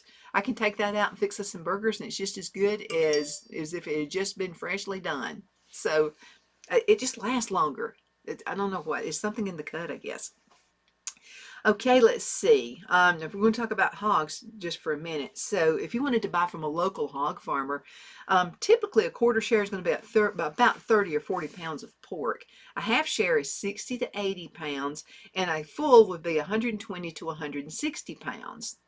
Okay, now a 1,000-pound steer translates to about 150 pounds of beef for a quarter share. I wound up with 300 pounds for a half share and 600 pounds for a full share. And again, I still got plenty of beef I've cooked, and people come over for like Thanksgiving and Christmas and all that. I've still got plenty of beef. Okay, now let me just keep in mind these weights include the bone and the fat on the meat too, okay? All right, now is it cheaper to buy meat in bulk? In some cases, yes. In this case, yes. I would hate to know what it cost me, for all of this meat if I had bought it all at the grocery store and I bought it in segments. I didn't buy it all, put it in the freezer. And so, first of all, you can think about gas. You got to think about, am I getting the cut that I want? I mean, am I getting leftover pieces from the grocery store? Did they have hamburger meat on sale? Did they have steaks on sale? And somebody got there before me and got all the better pieces? I got the best of it all right here because I went to Lone Tree Ranch in Collinsville, Alabama. Okay, now is it cheaper? Yes. In the case with Lone Tree Ranch, it is. In some cases, yes, but I'm going to say for my case, yes. Let's say the price for your bulk beef order averages about $4 a pound. That's higher for a typical ground chuck, but it's a great price on steaks. So I wound up paying about a little bit less than $4 a pound for steaks. And now they have just really went up in price in the grocery store, and you're going to be paying even more per pound if you get it at the grocery store. The law of averages works out for the customer in the end. You're only paying the farmer and the processor, no middleman cost or transportation or grocery store markups, and that does definitely mean savings, okay? Now, in other cases, buying in bulk may not save you money over grocery store sale prices, but the value lies in knowing exactly where the meat came from and in supporting the local farmer right there who also pastors the cowboy church. Okay, now, does buying bulk meat require a separate freezer? No, it doesn't. I've got everything. Everything is in the freezer. I don't have one for meat and one for anything else, okay? So not necessarily, but it could be helpful. Now, a chest freezer definitely makes buying anything in bulk more manageable. Because I've got two small freezers. And I could divide everything up. I just haven't, And so if you have a standard fridge freezer, you can split a quarter share with two or more families. So you still get local meat, just a smaller amount, okay? Now, here's a rule of thumb. When using the freezer, when buying freezers, you need to have a 2.25 cubic feet space per 50 pounds of food, okay? A quarter of a cow, about 125 pounds of meat requires 5.6 cubic feet of space, according to Ohio Beef Council. And also, it's all in the way you place it, okay? You need to think about that as well. I have moved furniture around and in a room before, and then someone come over and say, "Did you get rid of some of your furniture?" And I would say, "No, why?" And they would say, "It looks bigger in here. Looks like you probably got rid of some of your furniture." And nope, still the same stuff. It's just in the way I arranged it. Same thing for your freezer. It's going to be all in the way you arrange the food inside your freezer. So that's key. That's important. Okay, where can I buy meat in bulk near me? Lone Tree Ranch right here in Collinsville, Alabama, 256-523-6462. Don and Judy Hunting, okay? And by the way, I love looking at pictures of Judy out there she's a worker. I'm going to tell you what, she really knows how to get stuff done. She really they both do. They treat their animals very kindly. You always ask at your local farmer's market, butcher shop, or university extension office. When you reach out to a farmer, ask when they'll have meat available. Unlike a grocery store, farmers don't always have the meat ready. Well, they don't. They don't have it ready year round. For example, beef farms may only have calves born once or twice a year, and those animals won't be ready until the following year. So be prepared to wait for your bulk meat. In some cases, it could be several months. Okay, let's talk about questions. What kind of questions should I ask Donna and Judy Hunting at Lone Tree Ranch? Okay, I'm going to give you a few. Are processing fees included in the price, or are they a separate charge? The farmer supplies the animal, but it's processed into cuts of meat at another location. So when I buy bulk beef, I pay the farmer one fee and the processor another. When I buy pork from someone else, I can pay them a fee that includes both. Sometimes that just happens with pork. Okay, here's another question. How are the animals fed and raised? Okay, if grass versus grain fed is important to you, you need to inquire, okay? What should you know about grass fed beef? You want to ask about antibiotics and hormones, or time spent on pasture versus a feedlot or confinement. Don't be shy. Farmers want their customers to have that right information. So I'm going to go on ahead. I've got a few minutes. Let's go on ahead and talk about what is grass-fed beef. Okay, here's some facts you need to know about that. Okay, this is an author, the person who wrote this put realmomnutrition.com, and so this is her article about this. Okay, she says, wondering if grass-fed beef is healthier than regular beef. So these are some of the facts about it. So here's what she says. Last summer, I was invited to visit a cattle farm and a feedlot with the Ohio Beef Council. She said, I'll be safe. My first reaction was, why on earth would I want to visit a feedlot? And by the way, Donna and Judy will let you come by and look at everything. They're tickled to do that. Okay, so she says, when I quickly checked myself as someone who buys, cooks, and eats beef, I should see for myself where my food is coming from. Now, as a dietitian and blogger who feels a lot of questions from people about what kind of food to buy, including meat, it makes sense for me to know the facts. So when I went to the feedlot and I found out some things I thought I knew about cattle and beef were wrong, actually. So especially when it came to grass-fed beef. Grass-fed beef is something I bought in the past from local farmers in bulk. I still like buying meat in bulk, and I still like the flavor of grass-fed beef, and that's what Don and Judy have. But it turns out some of my thinking on the topic was a bit black and white. So after the visit and a long time on the phone, with Francis as a PhD right there, Fluharty, a research professor from the Department of Animal Sciences at The Ohio State University, to talk about it. This post isn't sponsored by anyone, and I wasn't paid to write it. I just wanted to share what I've learned. So if you need to buy beef on hand, and you'll be a bit more informed. Okay, here's a fact. What you need to know about grass-fed beef. Fact. All cows eat grass. They love grass. And this has always been my argument for years. And I chuckled around with Don and Judy on this. I said, here's something I've been told forever. Eat salads, they're going to keep you thinner. Cows eat salads, don't they? When they're eating, cows eat salads. Okay, all right. You get my gist about that. Okay, now, here documentaries like Food.Inc. make it seem like cattle spend their entire lives in a pen eating grain. And some probably do. If you've got, stuff coming from the grocery store, it probably has. She said, I've also read articles online that compare grass-fed cattle to cattle raised in feedlots. But for the first 7 months of life, all cattle are grass-fed cows. They graze on grass, drink their mother's milk, and spend a lot of time in pasture. It's only when they're transferred from the pasture to the feedlot that they're fed a diet that's higher in grain, about 65 to 70% of corn, but it still contains some hay and some forage for the last 6 or 8 months of their lives. Why do you think I buy from Lone Tree Ranch? They're always out there on the grass. Okay, fact, grass-fed beef is not the same as grass-finished beef. Let's go and just dig a little bit. All cattle eat grass. If you want to buy grass-fed beef from cattle that have spent their entire lives eating only grass, make sure you're getting 100% grass-fed beef, sometimes called grass-finished finished beef. Now, here's another fact. Grass-fed is not the same as organic beef. Unlike conventionally raised cattle, 100% grass-fed cattle must have access to pasture their entire lives and be only pasture and forage fed with no grain. But as with conventional, there are no restrictions on pesticide use on the farm or use of antibiotics. Likewise, beef labeled organic could from the cattle that were grain-fed too. That brings a whole new idea, right? That's why I buy from Donna and Judy.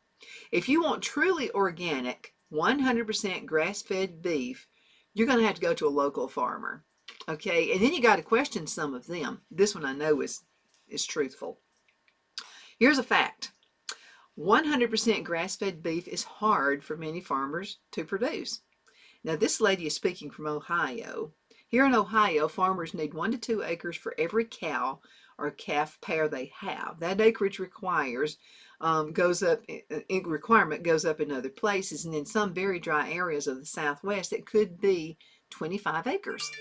While cattle are also grain-fed, go to the market just 13 to 15 months of life. Cattle that are entirely grass-fed take 20 to 24 months to be ready and result in lighter weight cattle and less meat per animal. That requires an enormous amount of land and time, something that's not feasible for some farmers. That's why you need to ask questions when you're buying your food, okay? And in climates that have harsh winters like Ohio, it's impossible for cows to graze outdoors all year long. That's why it's so neat to be here in Alabama, you know? Okay, here's a fact. Grass-fed beef may not necessarily be healthier. Is grass-fed beef healthier than regular beef? It's often cited for being richer in healthy fats. That's true, that cattle raised only on grass do produce meat that's higher in CLA, a fat that's been studied for possible heart health benefits. Yet, CLA is largely found in fat that many people trim off.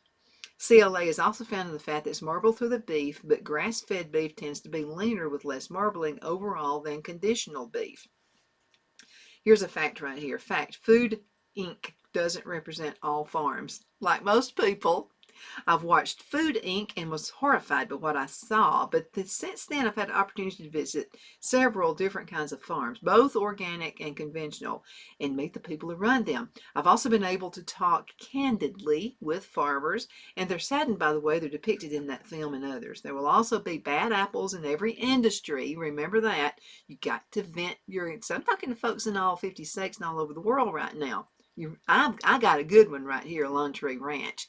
And it's worth a drive if you live anywhere in Alabama or Tennessee or Mississippi, or you live in Georgia. It's worth a drive to go right here to Lone Tree Ranch.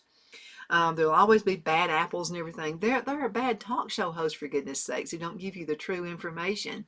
That doesn't mean that I have to be that way. Okay, but the farmers I've talked with too care about their animals, and they want to provide good food for consumers. Okay, now the bottom line on grass-fed beef. When you buy beef, buy the kind you can afford that tastes best to you. Grass-fed beef is slightly different flavor, and I like it. If you're specifically looking for 100% grass-fed beef or organic beef, read the labels carefully. Please do that. Okay, we're going to have to go into a commercial break. And we're going to be right back in just a few minutes because I have some more awesome topics. Some things we're going to be talking about local farmers and what to buy, how to buy your beef and that kind of thing. So you hang in there. I'm going to be right back in just a few minutes.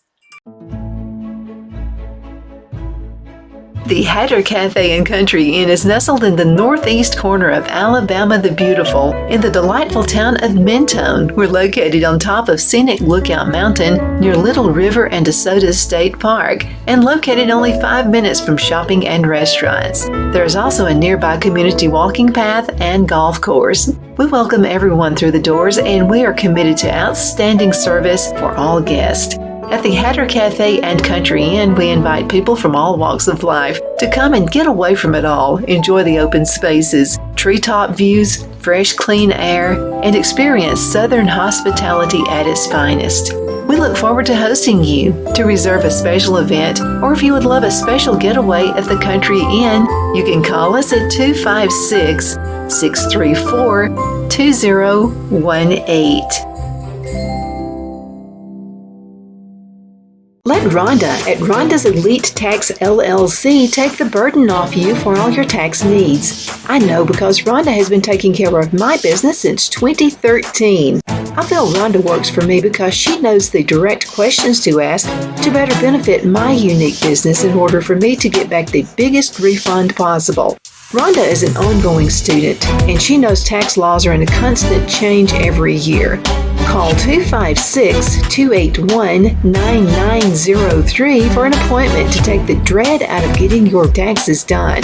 Rhonda is located at 11968 U.S. Highway 431 in Boaz. Again, that number is 256-281-9903. And let Rhonda's Elite Tax LLC champion your personal and business taxes.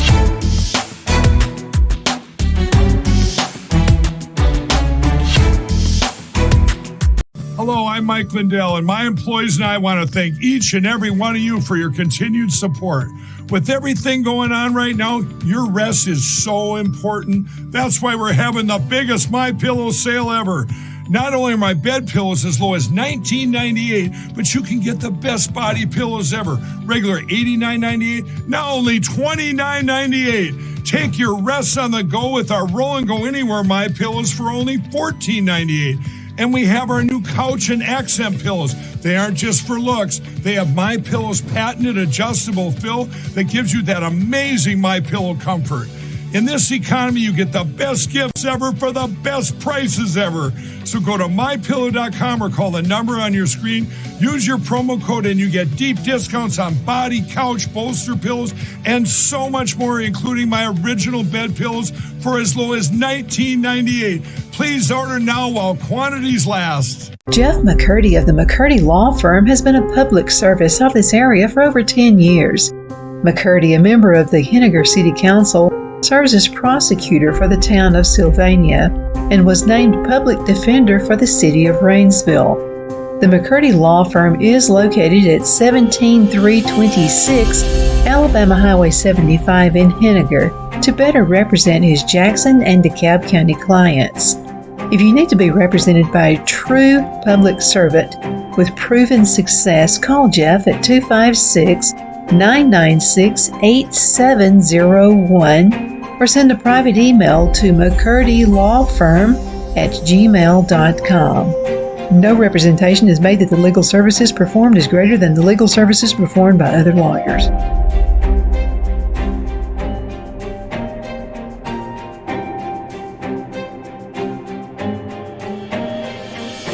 At Liberty Bank, we're all about community, whether it's to help with a charity fundraiser or help families in need. Toys at Christmas or a local football team, we're here for you. You see, we realize the importance of family. Sometimes it's to build a new home or necessary home repairs. We're here for you. If you like the feel of a small town bank with all the conveniences of a big city bank, we're here to serve you. You will find us at any of our convenient locations in DeKalb, Marshall, Etowah, and Blount counties in North Alabama. You can call and speak with any of our friendly staff at 256-659-2175 or check us out on the web at libertybankal.com. And thank you for your support of our community. Member FDIC Equal Housing Lender.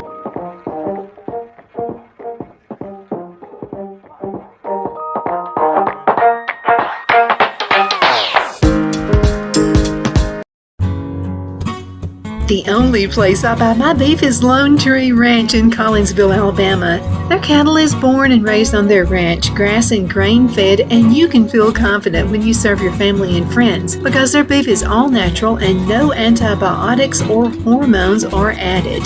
You can buy whole beef or perhaps go in with family or friends and buy half. Their customer service is number one as they take care of the delivery to their local processor and can deliver to your home for a small added fee.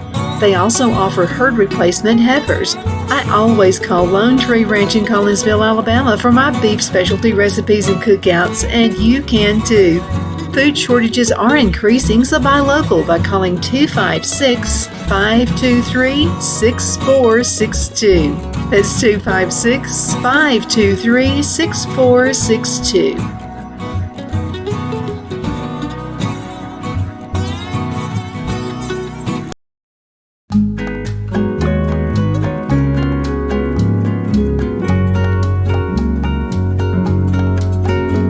At Lamone's Mexican Restaurant, located in Henniger, Alabama, and voted Best Mexican Restaurant of DeKalb County, Alabama 2020, we're here to serve you with authentic Mexican cuisine. Order easily online by going to lamonsmex.com or call 256-657-3999 to place your order. We're open Sunday through Thursday 11 a.m. to 9 p.m. and Friday and Saturday 11 a.m. to 10 p.m. Whether you're celebrating a cozy date night for two or a celebration for a crowd, at Lamone's you'll love our atmosphere and friendly servers. Thank you for dining with Lamone's Mexican Restaurant.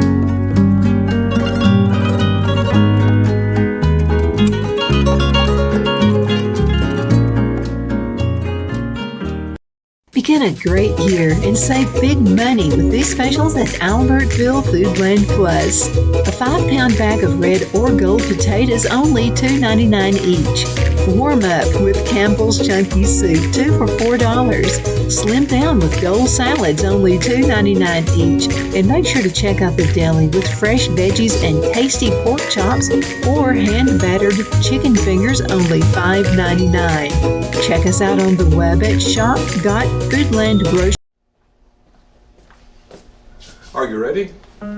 We all wonder what tomorrow will bring, but the future lays itself at the feet of the prepared and surrenders to the will of the persistent. It's not easy, but today shapes you so you can shape tomorrow. With Northeast Alabama Community College, when the future asks if you're ready, you can answer. Yes. Begin your future at Northeast Alabama Community College. Okay, we are back. My name is Donna and I'm your host of The Edge on IC Radio. We are your source for news and entertainment. You can also find us on television, channel 182 on Charter Communications, as well as Abundant TV, which is found on Roku, Apple TV, and Amazon Fire. So we're really proud to be syndicated, and thank you, Rob Patz, for making that happen. We definitely appreciate it. We are talking about buying local beef. And we kind of hinted a little bit about buying your cattle and your pigs and whatever locally. Is really, really important. There are questions you need to ask your local person, your local farmer. I buy everything from Lone Tree Ranch. It's the absolute best. I know the farmers. I know Don and Judy Hunton, and Don is the pastor of Cowboy Church, and they don't take a salary from Cowboy Church's pastor.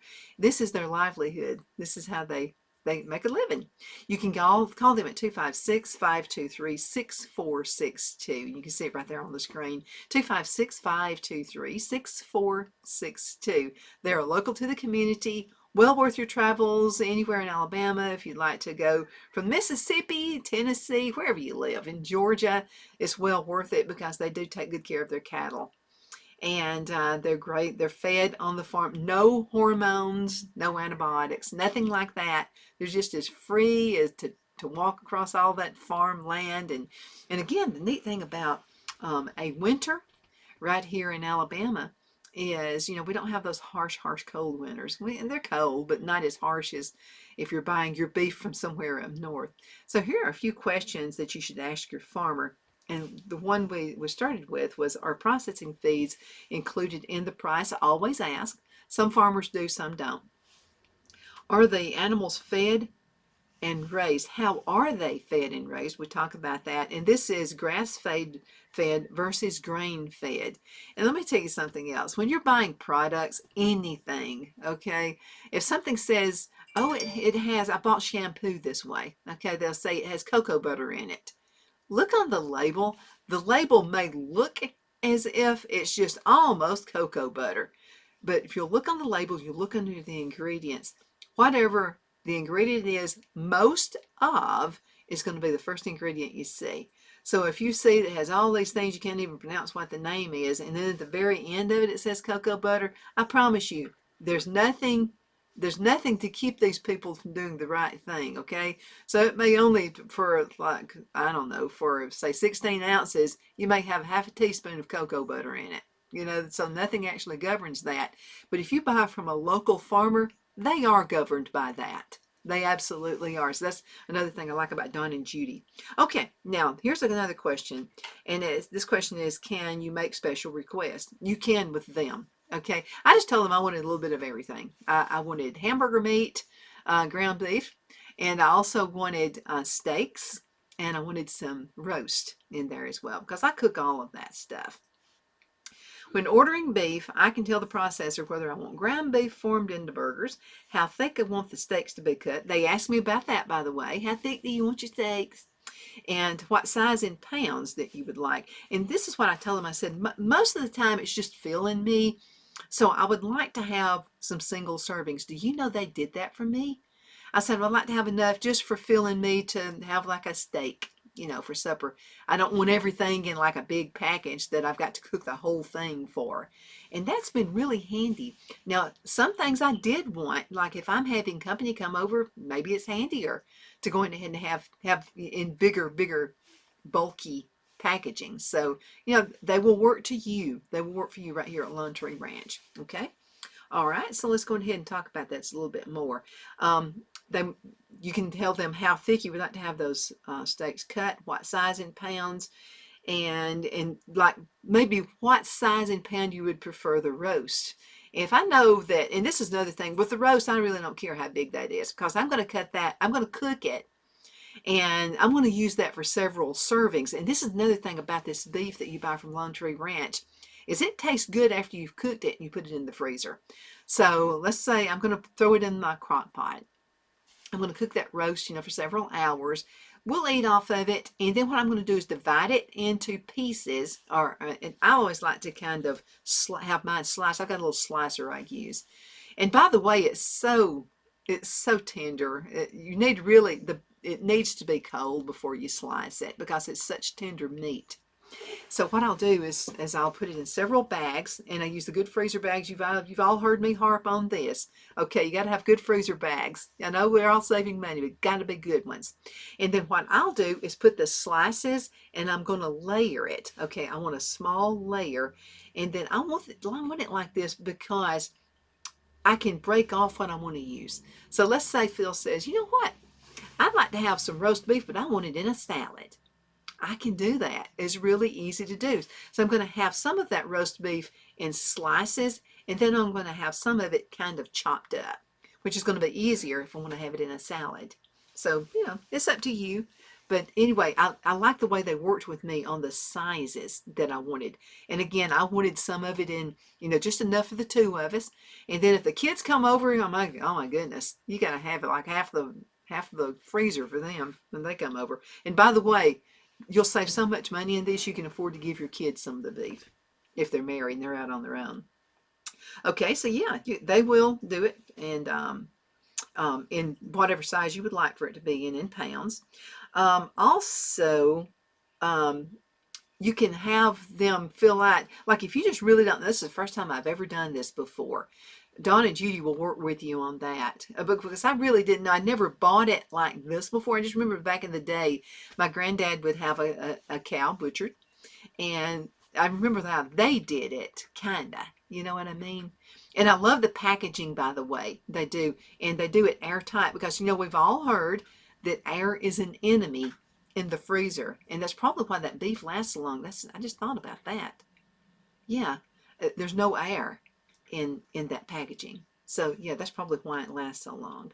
Okay, now let's talk about we've talked about beef, with cattle. Let's talk a little bit about the hog.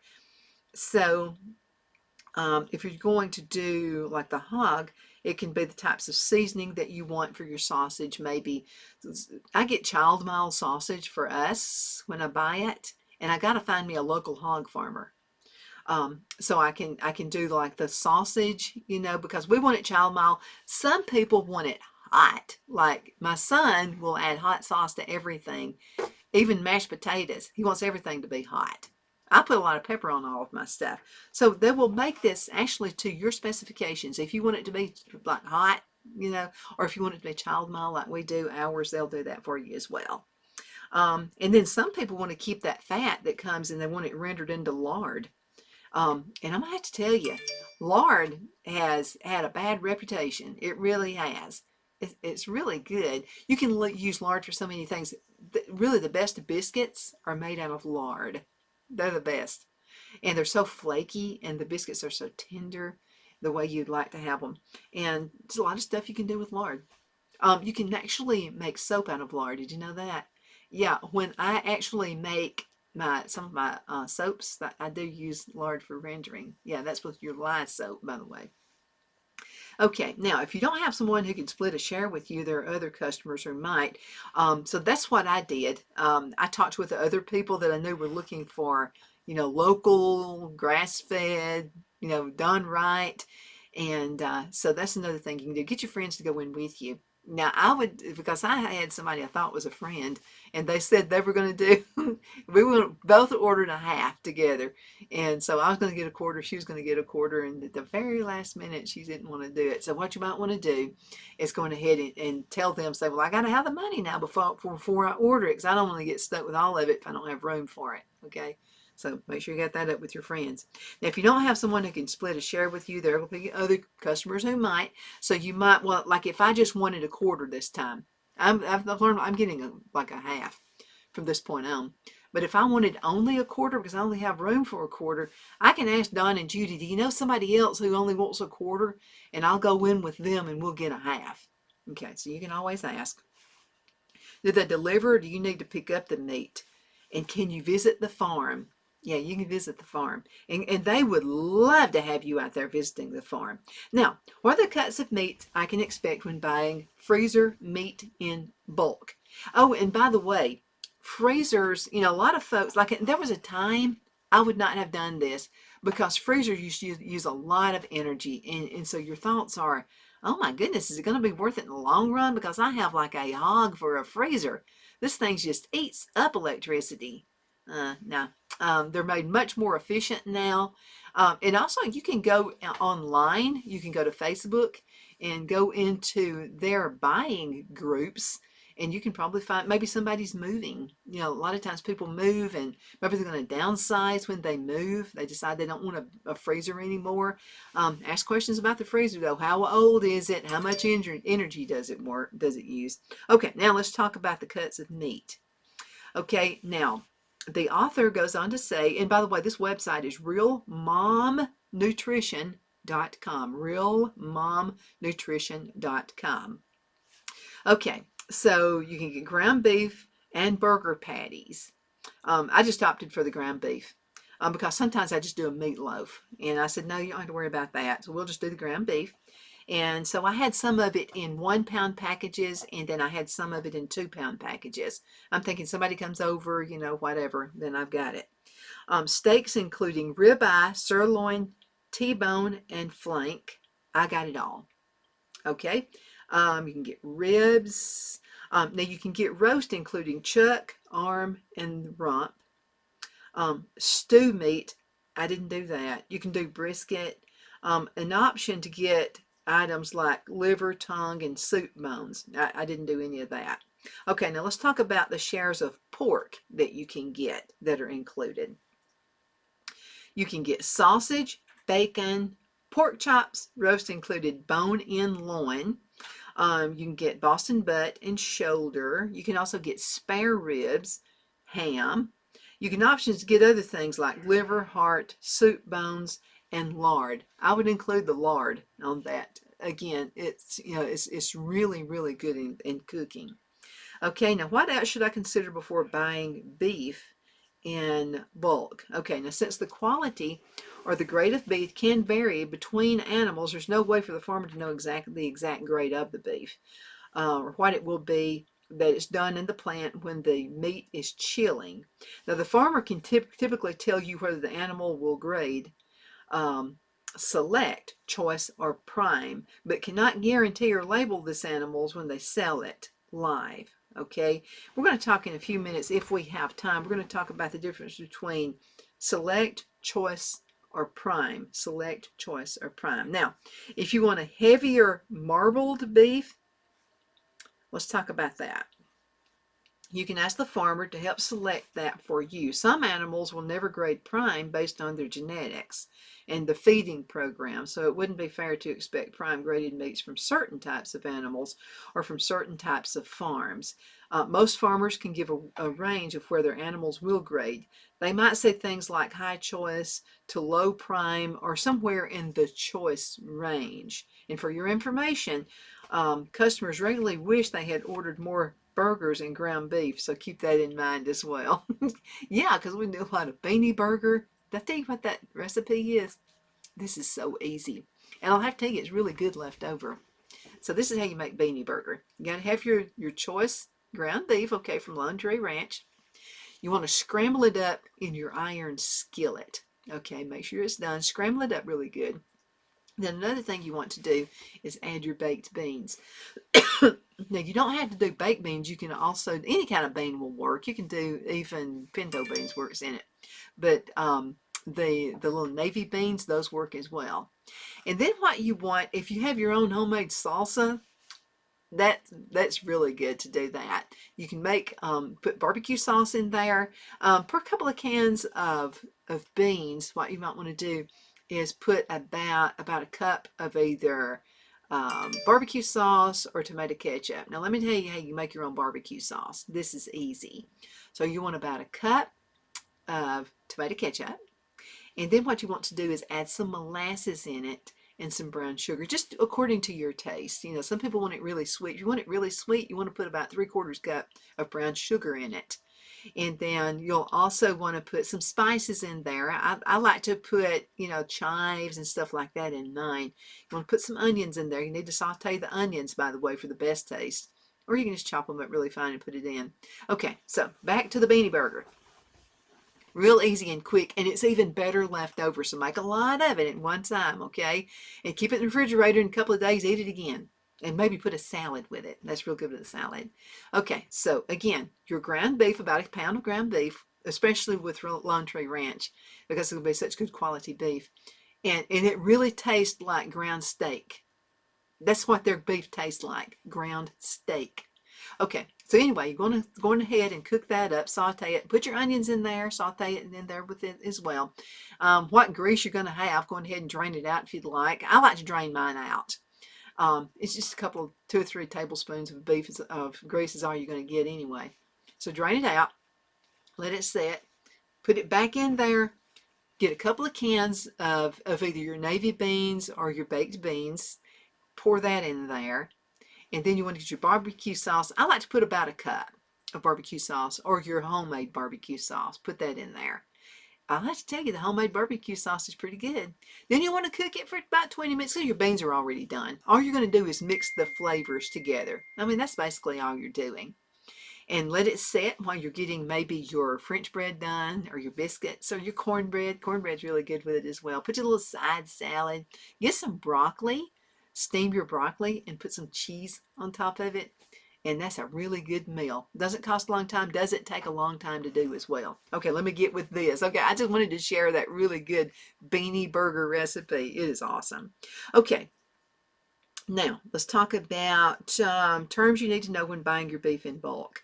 Okay, the live weight. Now the weight of the live animal that's the live animal as it arrives at the processor. Okay, now this is another term, dressed or hanging weight. Now this is the weight after the animal has been killed and gutted at the slaughterhouse. It's a very frequent way the farmer will sell shares of an animal. Feet, head, skin, and certain organs may not be included in this weight, depending on which processor is used. Okay, now retail and cut weight. So there's 3 different kinds. Retail or cut weight. This is the weight of the actual cuts of meat that arrive at your door. Okay, sometimes sold in bundles with a range of sizes. And again, you're usually the doctor of that. You're the one who tells them what size that you'd like to have it cut at. Okay, how long can I keep the meat in the freezer? Okay, according to the FDA, frozen foods can be kept indefinitely. I've used my freezer over a year. I mean, I have over a year, and this is and it's actually the best quality. It really is. Okay, now for the best quality for bacon, and let's talk about that just for a minute. For bacon, 1 month. I've kept mine in a lot longer than that. Sausage, 1 to 2 months. I've kept it longer than that. Beef chops, 4 to 6 months. Steaks, 6 to 12 months. Roast, 4 to 12 months is what the FDA says. But I will just tell you, buying it from Lone Tree Ranch, I've kept mine in a lot longer and it still tastes good. Even the ground beef, it's like I've told you before, I've shopped at the grocery store before, buying the ground beef. If you don't use it in a good couple of months, it's gone. But at Lone Tree Ranch, I've still got some in here. It still tastes really, really good. Okay, let's see. I wanted to talk with you about, here's some questions. Let's see. Okay, I'm going to skip over those questions right there. Okay, how to organize a chest freezer. And I thought this was a pretty good article right here too, because this is the big deal. Big reason people don't want to order a quarter or a half cow is they're saying, I'm not going to have room in a freezer. Yeah, you can. It's all how you arrange it. So let's talk about that. Let's see. I thought this was funny. She says, if I go missing, I may have fallen into the chest freezer. Okay. Then she said, that's how I used to feel. I dug through the contents to find the package of bacon be at the very bottom. That can happen. That's the only thing about a chest freezer I don't like. Then a couple of years ago, I got tired of digging, got serious about getting organized. So let's talk about that. Chest freezers, though they're handy for penny pinching, food hoarding folks like us, they're kind of tricky to organize. You know, you've got the upright freezer. That's part of your refrigerator right there on one side probably, or at the very top. You can't cram as much stuff into that. It's going to fall out. But I love my chest freezer. I got 2 small ones. So here's what she says. Chest freezer is essentially a deep hole. Yeah, that's true. Some may be sold with a hanging basket for the top, but otherwise you're on your own. Okay, here's good news. Organizing a chest freezer can be done, and it's not hard or expensive. You'll need some chest freezer organization ideas, and she says, I have an easy 4-step process for you. Okay, now wait, should I get a freezer, a chest freezer? Let's talk about that for a minute. Do you like to prep meals in advance? Do you like to do that?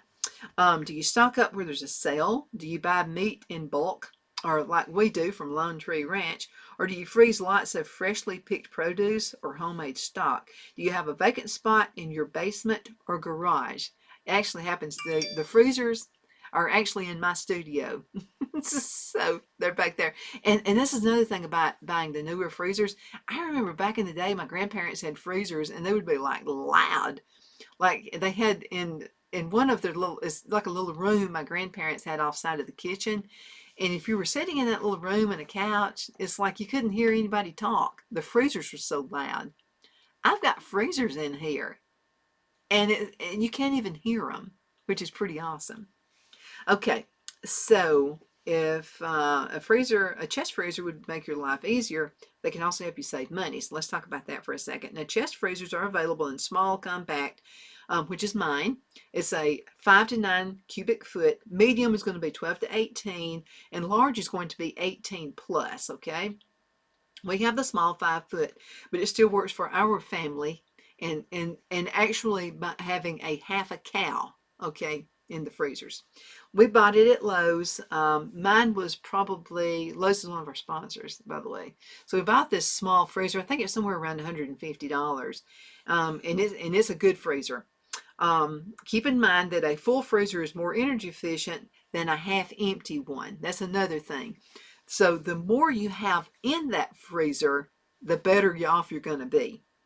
Okay, now let's get organized. Now, how to organize it. Step 1, create categories that make sense to you. Okay, so group your frozen food in categories like all the ground beefs go here.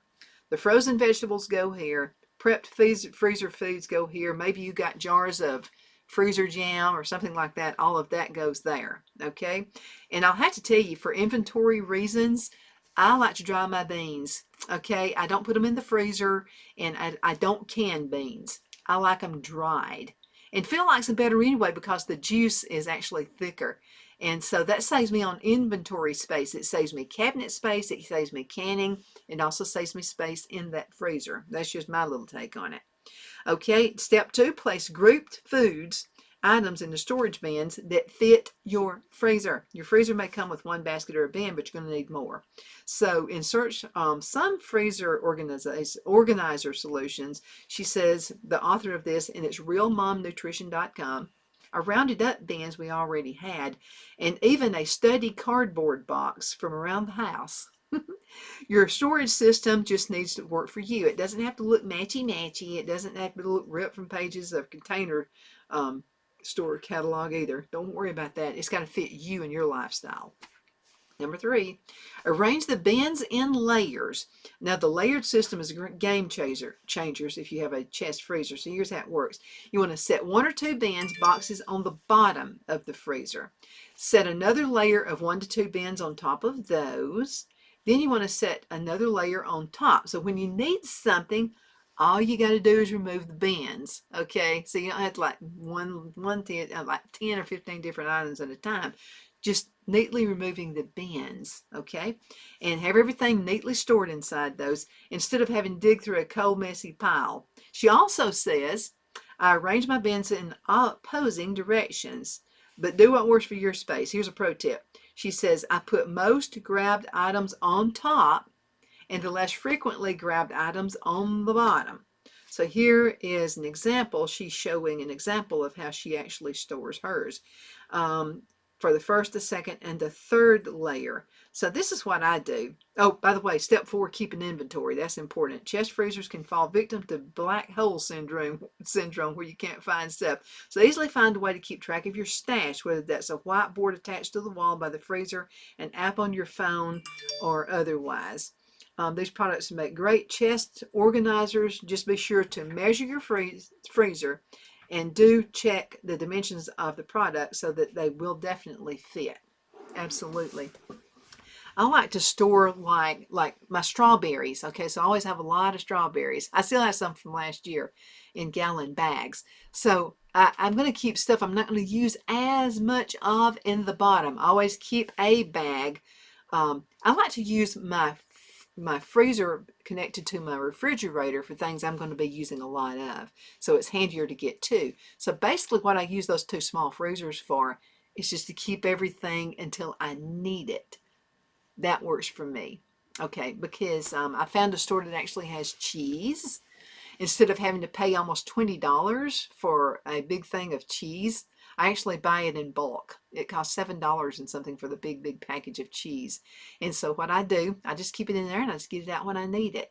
That's all I use freezers for. Again, my refrigerator freezer, I use that one for the most needed items I'm going to use. I'll get a gallon of strawberries out of the small chest freezers, put it in the big freezer, and then we eat on those strawberries for breakfast or whatever. The rest of the strawberries will stay in the freezer. So that's how I work that out. Thank you so much for watching. My name is Donna Fiesel, and I'm your host of The Edge on IACU Radio. You need to check with my friends at Lone Tree Ranch. Make sure you do that. Don and Judy Hunton. And you can call them at 256-523-6462. That's 256-523-6462. Thank you so much for watching.